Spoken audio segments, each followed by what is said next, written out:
한 마음으로 늘 한결같이 잘 지내도록 하소서. 너무 아름다운 찬양이었습니다. 감사합니다. 오늘 말씀 사도행전 1장 9절부터 11절까지 말씀 되겠습니다. 사도행전 1장 9절부터 11절까지 말씀, 쉬운 성경 파워포인트 준비했는데요. 우리 함께 합독했으면 좋겠습니다. 함께 읽도록 하겠습니다. 시작. 예수님께서는 이 말씀을 하신 뒤에 그들이 보는 앞에서 하늘로 올라가셨습니다. 그가 올라가시는 모습은 구름에 가려 보이지 않았습니다. 예수님께서 올라가실 때 그들은 하늘만 쳐다보고 있었습니다. 그런데 갑자기 흰옷을 입은 두 사람이 나타나 그들 곁에 섰습니다. 두 사람은 그들 향해 갈릴리 사람들이여, 왜 여기 서서 하늘을 쳐다보십니까? 여러분은 하늘 올라가신 이 예수님께서는 여러분이 본 그대로 다시 오실 것입니다 라고 말했습니다. 아멘. 오늘 말씀 제목 성령행전 3입니다. 지난 7월에 보니까 제가 사도행전 1장 4절부터 8절까지 말씀을 나누면서 그때 제목이 성령이 하시는 일이었습니다. 성령이 하시는 일. 그리고 지난 8월에는 사도행전 1장 8절을 중심으로 또 성령행전이라는 제목으로 말씀을 나눴습니다. 이제 9월에 다시 와서 다시 말씀을 나누는데, 지난번에 이어서 사도행전 1장 8절까지 했으니까 이제 9절부터 11절까지 본문을 정했는데요. 제목은 계속 성령행전이 나을 것 같아서 제가 세 번째 설교라고 해서 3으로 정했습니다. 제가 저번에도 말씀드렸지만 이 성령행전이라고 말씀드리는 이유는 바로 사도행전 29장은 바로 여러분들이 써내려가야 된다라는 어떤 그런 차원에서, 그것은 바로 여러분이 주인공이 아니라 누가 주인공이요? 성령님이 주인공이 되어야 되기 때문에, 그래서 사도행전을 바로 성령행전이라고 하는 이유도 바로 거기에 있다라고 했기 때문에 제가 이 성령행전 세 번째로 잡았습니다. 우리가 주님의 일을 할 때요, 주의해야 할 것이 있습니다. 그것은 바로 내가 주인공이 아니라 내 안에 있는 그리스도께서 주인공이 되셔야 합니다. 그래서 그렇게 해야지만이 교만하지 않고 겸손하고 낮은 자세로 이 세상에서 증인이 될 것이고, 그럴 때 하나님께 영광이 올려지고, 이런 모습이 하나님께서 기뻐 받으시는 예배자의 모습이기 때문에 그렇습니다. 여러분들 잘 알다시피 하나님께서 싫어하는 것이 참 많이 있지만 그 중에 교만한 자는 참 싫어하십니다. 성경에 그런 말씀이 여러 번 나옵니다. 이따가 제가 좀 잠깐 보겠지만, 어쨌든 하나님께서는 이 교만한 자를 참 싫어하시는데, 하나님께서 이스라엘 백성을 야단을 치는 것도 바로 그들의 선민사상, 우월주의, 기타 자신들이 드러내려고 하는 그런 교만함에 대해서 많이 지적을 하고 계십니다. 교만은 결국 하나님보다 자신들이 앞세워 있고, 그리고 본인들이 잘난 것처럼 착각하면서 하나님의 영광의 자리에 자신 스스로 서 있기를 원하기 때문에 그렇습니다. 오늘 말씀도요, 그 차원에서 보면 교만하지 말라는 말씀이 나옵니다. 이거를 알아맞히는 분은 제가 뭔가 좀 크게 한번 상을 드리고 싶은데, 직접은 아니지만 암시하는 말씀이 나옵니다. 오늘 말씀 주보를 한번 보시고, 여중에서 교만하지 말라는 말이 어떤 말입니까? 신학 공부하시는 분 빼고 혹시 뭐 자꾸 질문하면 곤란해지니까 제가 단어를 얘기하겠습니다. 갈릴리입니다. 갈릴리. 갈릴리? 웬일이지? 한번 볼게요. 두 사람은 그들을 향해, 이 두 사람이라는 건 앞에 우리가 보면 흰옷 입은 흰옷 입은 사람을 얘기하죠. 그들을 향해서 갈릴리 사람들이여 왜 여기 서서 하늘을 쳐다보십니까? 라고 하는데 이 갈릴리, 이게 교만하지 말라는 단어가 함축되어 있는 단어라는 거예요.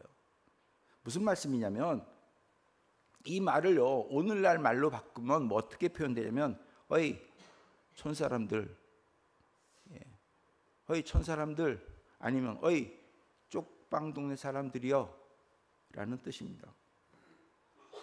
여러분, 한국에서 어려울 때 쪽방동네, 산동네, 그리고 빈민촌, 뭐 판잣집 많이 얘기들 하시죠. 그런데 그곳에 사는 사람들끼리 얘기하는 거는 그렇게 문제 삼지 않습니다.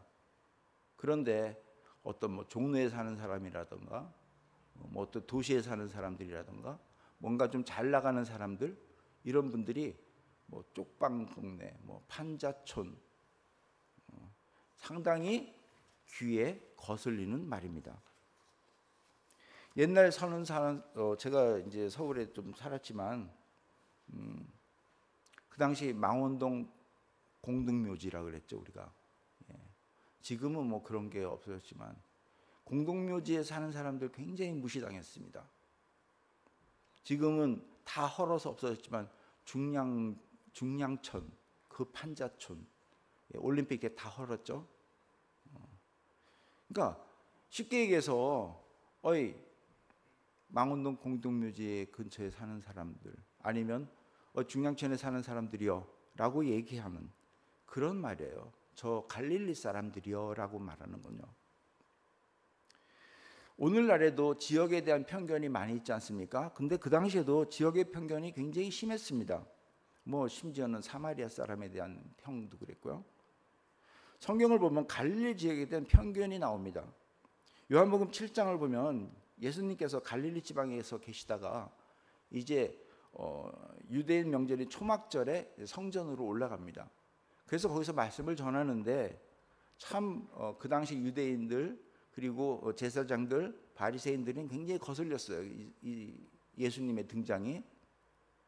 그래서 성전 경비병을 보냅니다, 잡아오라고.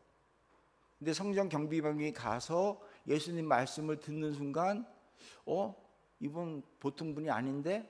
그래서 어떤 사람은 이 사람은 그리스도다, 그리고 어떤 사람은 아니다, 이 사람은 미친 사람이다. 그래서 그 잡으러 간 사람들이 둘로 의견이 갈라져요. 그래서 이런 말이 나오죠. 요한복음 보면은 이분은 그리스도라고 말하는 사람들도 있었고, 그리스도는 갈릴리에서 나오지 않을 것이다 라고 하는 말도 있었다는 거예요. 이때 갈릴리는 아주 형편없는 그런 뜻이에요. 그러니까 둘로 갈라진 거예요. 결국 서로 편이 갈려서 예수를 잡지 못하고 그냥 옵니다. 그때 제사장들과 바리새인들이 묻습니다. 도대체 왜 안 잡아왔냐? 라고 할 때 어떤 사람은 뭐 이렇게 해서 안 잡아온 얘기를 하는데, 이때 또 니고데모라는 분이 얘기를 하죠. 율법에는 뭔가 확인되지 않고서는 붙잡은 일이 없지 않습니까? 라고 얘기를 해요. 여러분 잘 아시지만 니고데모는 누구죠? 요한복음 3장에도 이제 나오지만 영생을 얻는, 누가 거듭난 자에 대해서 예수님을 쫓아와서 묻는 자 아니잖아요. 근데 이 사람이 예수님을 보는 순간 또 쫓아간 거예요. 근데 이제 그 변론을 합니다. 예수님에 대한 변론을 하니까 또 이 지도자들이 뭐라고 그러냐면 이렇게 해요. 다른 사람들이 대답했습니다. 당신도 갈릴리 출신이요? 유대인인데, 이 바리새파 사람인데, 니고데모가. 근데 갈릴리 출신이라고 아주 비하하는 말을 해요. 성경을 연구해 보시오. 그러면 당신도 갈릴리에는 예언자가 나오지 않는다는 사실을 알게 될 것이요 라고 표현합니다. 그러니까 한마디로 이 갈릴리 지역 하면은, 갈릴리 사람 하면요 아주 깡촌으로 여겨졌고요. 비록 그 근처에 갈릴리 호수가 있잖아요. 그거 있었지만 사막의 그늘질 땅으로 무식하고 천박하고 종교적으로 버림받은 사람들이 사는 지역으로 유대인들은 아주 형편없는 곳으로 각인된 그런 곳입니다. 그래서 그 지방에 성경에서 만약에 갈릴리라는 단어가 거론되면요 아주 하찮은 곳, 사람들이 무시하는 것을 표현하는 암시적인 단어로 생각하고 성경을 보면은 좀 더 이해가 쉽습니다. 그런 뜻으로, 그러한 배경으로 쓰여진 것이 오늘 말씀이에요. 다시 한번 그런 생각을 한번 볼까요? 두 사람은 그들을 향해 갈릴리 사람들이요 라고 무시하는, 듣기 거북한 소리. 그러면서 왜 여기 서서 하늘을 쳐다보십니까? 라고 얘기하는 겁니다. 그럼 의문이 생깁니다. 무슨 의문이냐면 지금 그들이라는 것, 두 사람은 아까 흰옷 입은 천사라고 얘기하는 그 흰옷 입은 사람들, 그들이라는 것은 지금 제자들이죠. 어떻게 보면 예수님을 마지막으로 만나서 예수님의 지상 명령을 받은 선택된 사람들이에요. 구분된 사람들입니다. 예수님의 제자들이기도 하고 나중에 성령을 받고 변화된 몸으로 예수님의 증인될 사람들입니다. 어떻게 보면 예수님의 뜻을 가지고 세상을 변화시키려는 그 특수 임무를 수행하기 위한 정예 부대의 무리일 수도 있다는 것입니다. 만약에 그런 자들이 있을 때 여러분 같으면 그들을 어떻게 부르겠습니까? 이왕이면, 그죠? 그들이 선택된 백성이고 선택된 앞으로 큰 일을 할 사람들이니까 그들을 지켜주는 말, 또는 그들이 자신의 임무를 잘 감당할 수 있는 그 용기를 불러줄 수 있는 단어를 선택하는 것이 일반적인 상식이죠. 격려해 줘야죠. 예를 들면 예수님을 따르는 제자들이요 라고 하던가, 아니면 앞으로 예수님의 증인이 될 용사들이요 라든가, 기왕이면 하나님께서 보내주신 천사라면 오히려 그렇게 좀 용기를 불러줘야 되는 말을 써야 되는 것이 합당한 게 아니냐는 거예요. 군사훈련할 때도 마찬가지고 전쟁터에 투입되기 위한 훈련을 할 때도 마찬가지고, 그 뜻을 이루기 위해서 모인 병사들한테 아주 형편없는 곳에 사람들이라고 해서 그들을 비하시키거나 그들의 감정을 자극시킬 일은 결코 필요가 없죠. 하지만 성경은 그들에게 말하고 있습니다. 흰옷 입은 두 사람, 천사라고 표현하는 그들은 그들을 지켜 세우지도 않았습니다. 갈릴리 사람들이 제일 듣기 싫어하는 말, 자신의 출신 지역을 거론하고 있습니다. 갈릴리 사람들이요. 여러분, 왜 그랬을까라는 생각을 해봅니다. 지금 제자들은요, 예수님과 함께 다니면서 엄청난 것들을 사실 경험한 자들입니다. 예수님과 함께 다니면서 수많은 기적을 봐왔고요, 심지어는 죽은 사람을 살리는 것도 경험했고요, 반면에 고난도 당하고 심지어는 아무 반항도 하지 못하고 죽어가는 예수님도 목격했습니다. 거기에다가 다시 부활하신 예수님을 경험하고요, 40일 동안 부활하신 예수님과 같이 생활하며 지내기도 했습니다. 거기다가 오늘 말씀 보면 예수님께서 공중부양하면서 하늘에 오르는 것까지 보기도 했습니다. 우스운 말로, 요즘 말로 하면 진짜 산전수전, 공중전까지 다 경험했다고 할 수 있는. 그러면서 이들은 다짐하는 게 있죠. 뭡니까? 이제 내가 저 예수님을 정말 믿고 예수님 말씀대로 성령을 받고 세상 땅끝까지 가서 증인이 돼야지 하면서 굳게 다짐은 했을 겁니다. 하지만 아직도 이들은 성령 받기 전이기 때문에 뭐죠? 자기 중심적인 생각, 정말 하나님의 뜻에 의한 그런 생각이 아니라 자신들의 생각과 자신의 의를 드러내고 각자 자신들의 중심으로 다짐하고 있을지 몰랐다는 것입니다. 제가 이 말씀에 대해서 7월 달에 아마 말씀을 나눴을 거예요. 왜냐하면 예수님께서 제자들에게 성령 세례, 성령 침례 이야기를 할 때 이렇게 물었죠. 기억나십니까? 사도들이 한자리에 모여서 예수님께 물었습니다. 주님께서 이스라엘을 다시 회복시킬 때가 지금입니까? 아직도 성령 만나기 전이니까 이렇게 묻는, 지금 예수님이 승천하시는 그 자리에서 묻은 말이에요. 그때 예수님께 뭐라 그랬죠? 때와 시기는 하나님만이 아신다고. 그것도 아버지만이 아신다라는 그 결혼 예습에 대해서 설명드렸죠.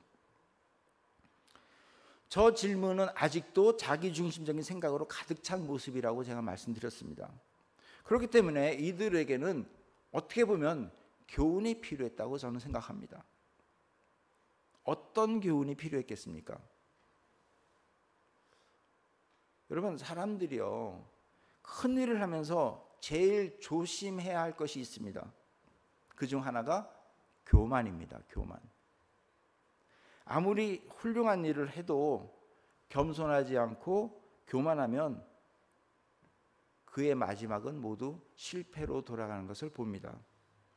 아무리 훌륭한 일을 한 정치가도, 경영인도, 목회자도 교만하면 독재가 돼서 자기 맘대로 하면서 모두 다 끝이 안 좋게 되는 것을 우리는 역사를 통해서 보았고 또 보고 있습니다. 여기에는 예수님을 따르는 제자들도 예외가 아니라고 봅니다. 그래서 교훈이 필요했습니다.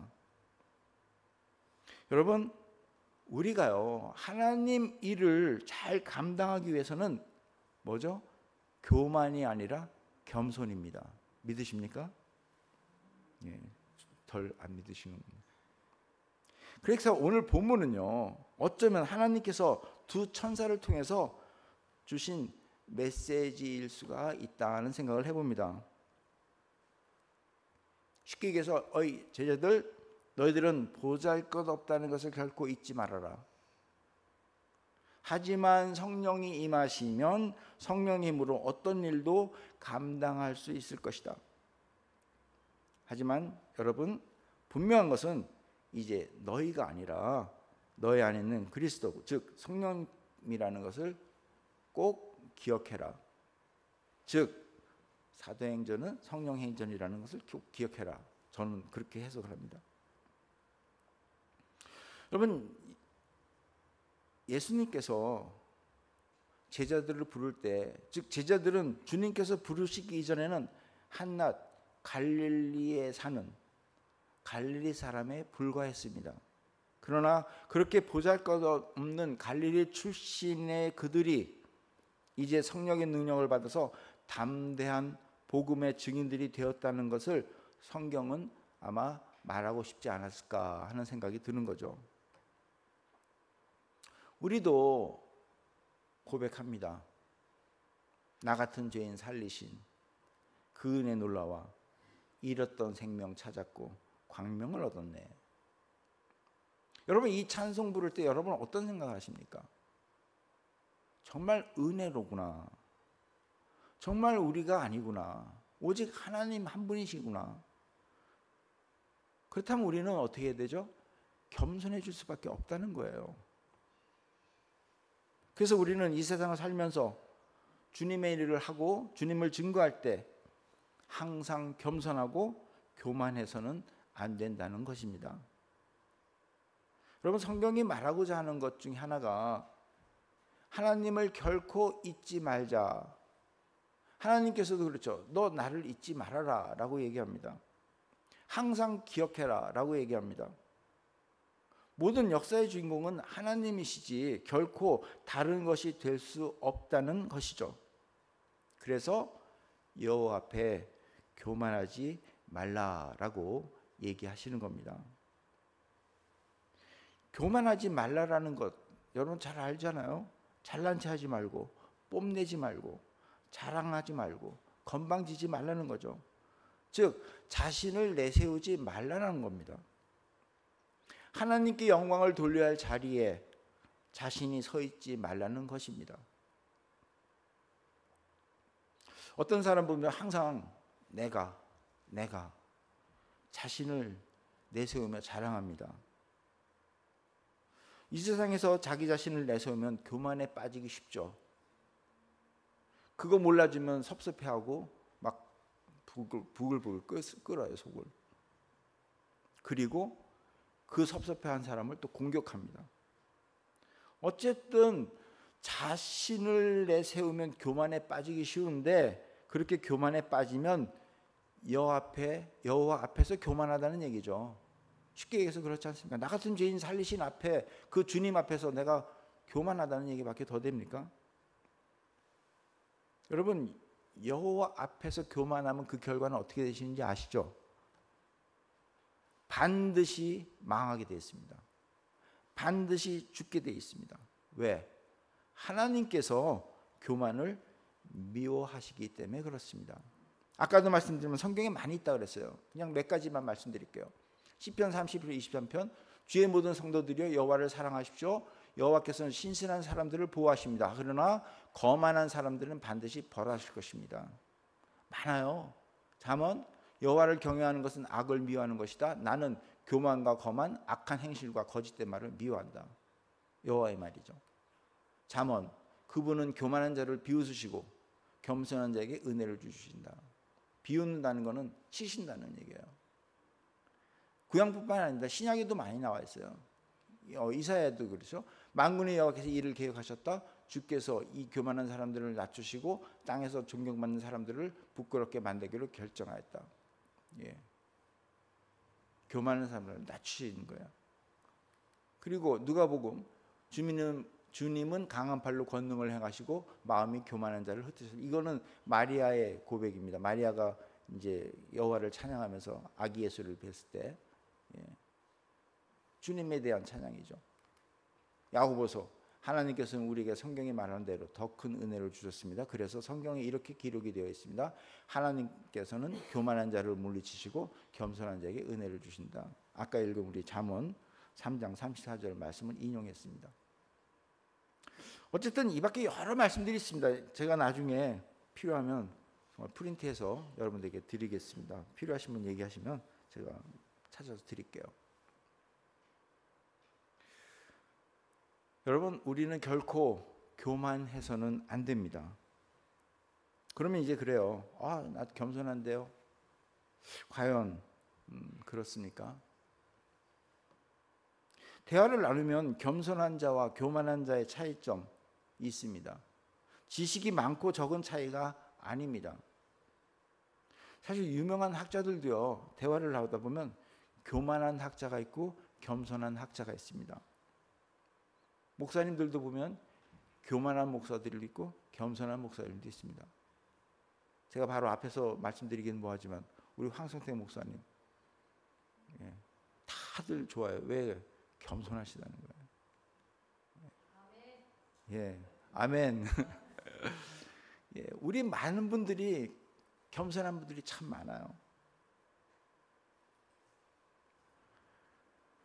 대화를 하다 보면 정말로 잘 모르는 사람들이 정말 보면 이 사람 잘 모르는데 그런데 한두 가지 아는 사실 가지고 그것도 사실도 아니에요. 그냥 아는 내용이에요.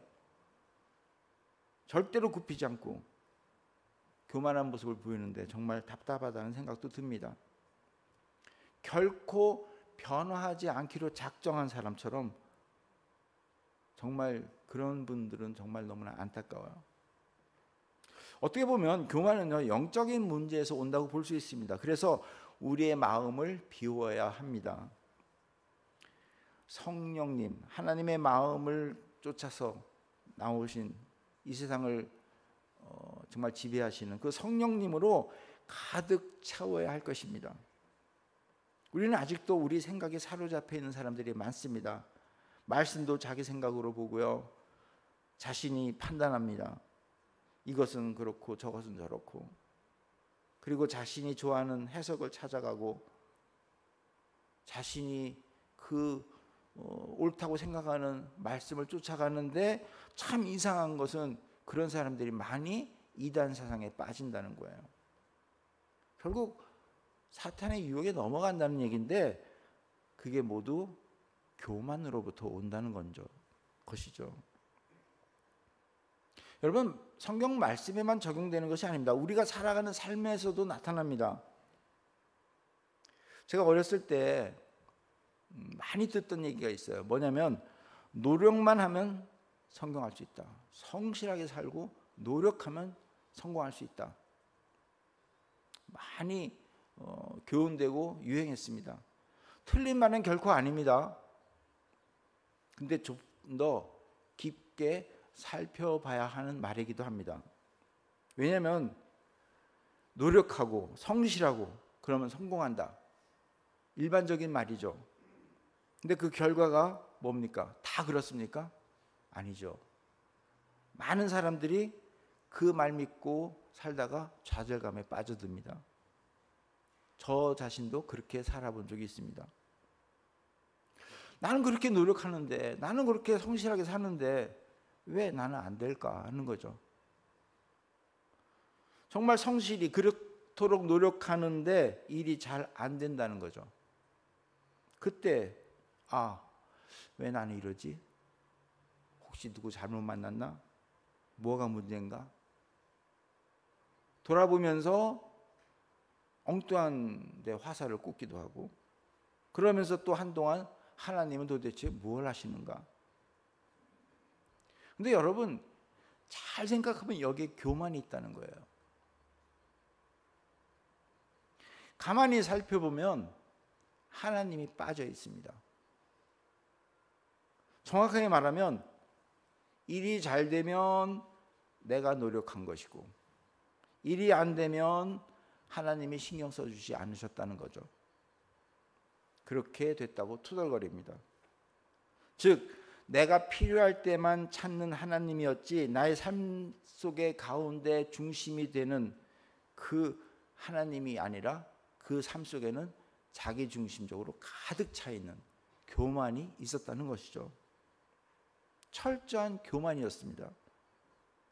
나의 삶의 주권자, 나의 삶의 중심에는 누가 뭐래도 다른 것 다 이뤄도 하나님 한 분으로 족하다는 그 하나님이 빠져 있었다는 것이죠.